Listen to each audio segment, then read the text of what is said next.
বিমা খাতে গ্রাহকের পূর্ণ আস্থা নিশ্চিতে শক্তিশালী আইনি কাঠামো ও নীতিমালা জরুরি বলে মন্তব্য করেছেন তথ্যমন্ত্রী জহিরুদ্দিন স্বপন। দুপুরে রাজধানীর অফিসার্স ক্লাবে এক আলোচনা সভায় তিনি কথা বলেন। মন্ত্রী বলেন, বিমা খাত কেবল সেবামূলক কাজ নয়, দেশের অর্থনীতিকে বেগবান করার অন্যতম প্রধান উপাদান। আধুনিক অর্থনৈতিক ব্যবস্থায় লেনদেন কেবল বিশ্বাস অবিশ্বাসের উপর চলতে পারে না বলেও মন্তব্য করেছেন তথ্যমন্ত্রী।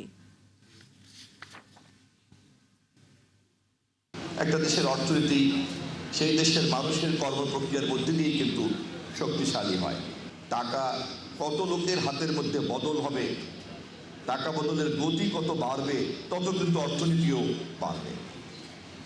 অর্থনীতির এই বিজ্ঞানের কারণেই কিন্তু একটা নাগরিকের বীমা নিশ্চয়তা একটি অনেক গুরুত্বপূর্ণ ভূমিকা পালন করতে পারে।